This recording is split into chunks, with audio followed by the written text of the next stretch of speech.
Some evangelical leaders are starting to ghost Donald Trump ahead of the 2024 election.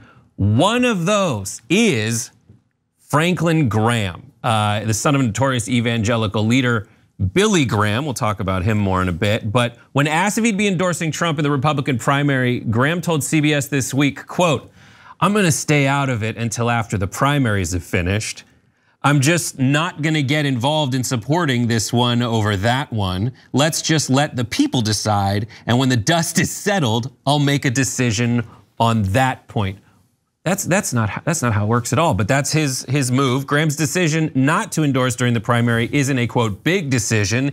It's an easy decision, he said. And just a little bit of background on Graham. He left the Republican Party in 2015 because he thought that they were funding the Planned Parenthood, which is a bunch of Nazis in his approach. In 2020, Trump would go down. He said Trump would go down in history as one of the great presidents. He called Trump's 2016 victory a sign that, quote, God's hand was at work. He held a special day of prayer for Trump in 2019 and compared Republican lawmakers who voted for Trump's impeachment to Judas. So in 2021, however, he knocked Trump's age, health, and diet as roadblocks to another presidential run, calling it a, quote, very tough thing to do. And this came right after Donald Trump made this warning and kind of look back on how he'd been treated by evangelicals. Take a look. It seems like many of them are waiting to see how the field takes shape before backing anyone. What is your message to them?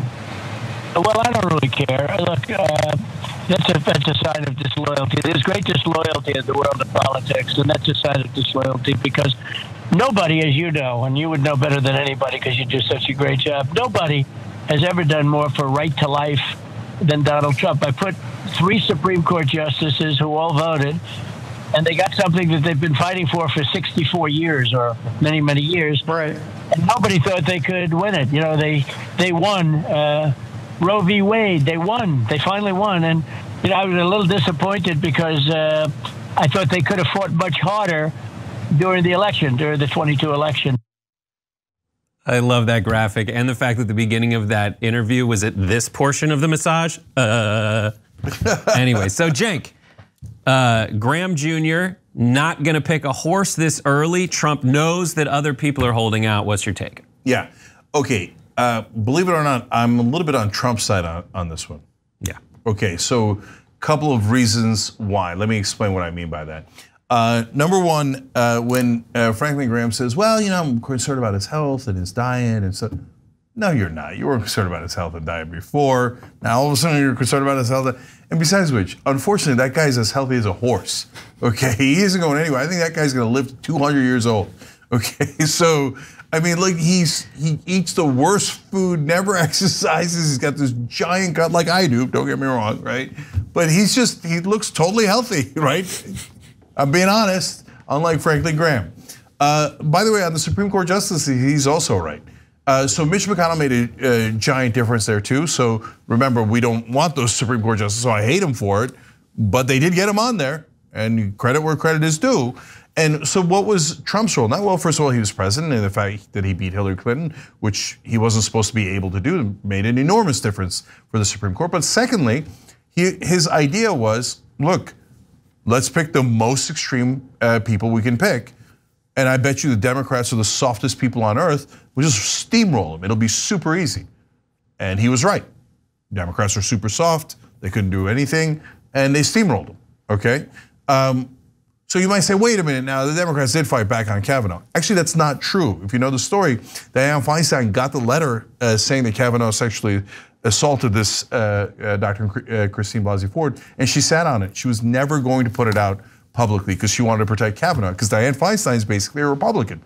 And remember how she hugged Lindsey Graham and was like, oh yes, these hearings went great for Kavanaugh. It's so ridiculous. You know who outed Feinstein? Ryan Grimm, at the time TYT contributor and Washington bureau chief of The Intercept. If Ryan hadn't done that, they were gonna let Kavanaugh completely slide through, knowing his past, okay? So Trump was right about that. Now, in terms of why isn't Franklin Graham supporting Donald Trump, the reality is, now we get to Trump's downsides. He's mentally unwell, and everyone who's ever met him knows that. I mean, they all pretend like, oh, Trump is great. Why? Because they want the Supreme Court justices to end women's right to choose, etc. But you meet him, you're like, whoa, holy cow! The liberals weren't making it up. The guy's a total nut job. Everyone who's ever worked for him has left and said, whoa, Jesus, hair on fire. Not everyone, but almost everyone. Like, just totally mentally unstable, nuts as the day is long, right? Secondly, they're worried and more importantly, in their case, they're worried he's gonna lose, right? And so that's the number one thing, because they're like, we want more Supreme Court justice, we want to take away more rights. And now they think DeSantis might do a better job than Trump in taking away the rights of Americans. That's what they're praying for. Yeah, literally. I mean, all of the right-wing evangelicals are praying that there's someone that gets put forward by the Republican Party that has a chance of succeeding, that's not going to embarrass them. And Graham, I don't know everything about Billy Graham, his dad, but his dad did live to 100 years old and was besties with every president for 150 years. And essentially, when we talk about the Southern strategy here, Graham represented, they called him the Protestant Pope. And his job was to sit down and have influence over the President of the United States. Not influence over his favorite party's candidate, but to have influence over the President of the United States. So, like father, like son, this guy's gonna take a few steps back. And Billy Graham specifically, when I say the Southern strategy, Billy Graham specifically was like best friends with LBJ. Like when LBJ was running against Goldwater, there was like this salacious, like homosexual person who worked a scandal in the Johnson White House, and Billy Graham was just like, and Goldwater was like, come on, we gotta hand it to them. We gotta get rid of the gays. And Billy Graham was like, no, I'm gonna sit this one out because I have to have access to the president. And then he finally did shift parties from being a Democrat to a Republican with Nixon. And that was when the Southern strategy just basically solidified itself. And Billy Graham is in large part why, when we say that it is not the Republican Party of Lincoln, it is the white Democrats in the South who realigned and became Republicans after Johnson, when Billy Graham said it was okay to now switch parties and become Republicans throughout the South. And so Franklin Graham, following his dad's footsteps, is trying to make sure he has access to the next president. Now, we told you earlier in the show, he funds the National Prayer Breakfast, so he actually has access to Democratic presidents as well. But mainly, of course, he wants access to whoever wins the Republican primaries.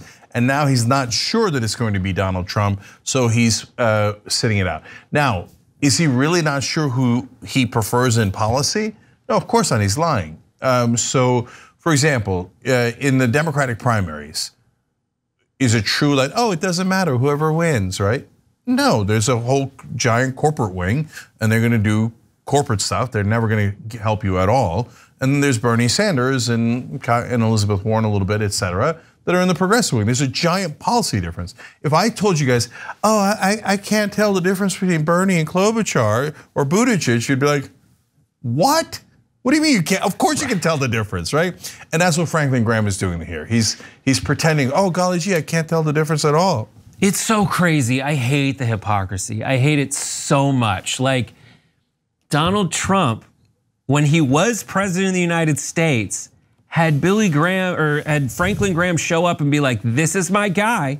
This guy who we all know has had multiple wives and tons of sex scandals and the Stormy Daniels thing. And not to mention just being like the greed is good Gordon Gekko type in a Christian Protestant church that theoretically is supposed to be like, oh, we're the church of the people, we're not the fancy Catholics, where we don't have a pope, we have preachers, we don't have priests, like that kind of a thing. But still, they flock to power because that's the only way to stay relevant. I mean, really, and frankly, and Billy Graham and that whole group tried for a long time to stay out of it. You have the Falwells and the 700 Club type people who did try to get like an evangelical televangelist thing going, and Billy Graham was always like, I'm not gonna get into that. I'm gonna bring cameras when I go into the White House for the Oval Office meetings, obviously. but I'm not gonna try to play this game of like Republicans versus Democrats more than as much as I'm gonna say, you want the votes and the support of the Protestant, white Anglo-Saxon Protestants, and you wanna be able to communicate and you need a whisperer, I'm your guy. That's why he's lurking in the halls of power until he knows who runs them. Yeah, last two things real quick here. Yeah, of course, look, if you're late to the party or you're a mainstream media reporter, you can't say obvious things like evangelical leaders in this country don't care about anything that Jesus cares about. They don't care about anything that they claim to care about. I mean, for 40 years, I heard family values. And then they're like, no, raw dogging a porn star is family values. That's when your wife is pregnant, you're gonna wanna find a porn star and then have unprotected sex with them, while, by the way, you're sexually assaulting other women and bragging about it in public. You're gonna wanna do all this because that's family values. Every one of these evangelical leaders that are right wing are the biggest liars you'll ever meet in the country. Jesus would despise them.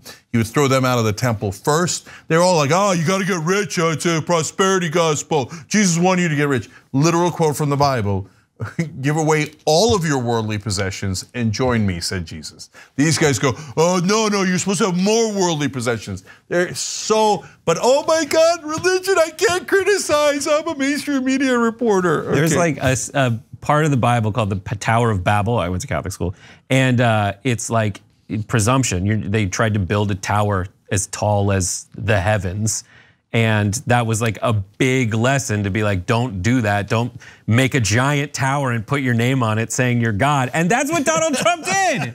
That's his whole brand. I totally forgot about that. That's such a great analogy. And finally, this looks like great news. Hey, the evangelical leaders are abandoning Trump because Trump's gonna lose. Unfortunately, don't count them out. Look, we do honest reporting here. We might not like Trump, but a poll just came out, in a reliable poll, saying that he now has like a 26-point lead over DeSantis in the primaries. That's gonna change when the primaries happen. It'll get narrower. We don't know what's gonna happen, but if you think he's losing, he ain't losing. And much worse, now he has a 4-point lead on Joe Biden. You think he's gone? He ain't gone. He's never gone. Is that a What About Bob reference? Correct. There's 4 people being like, that's great.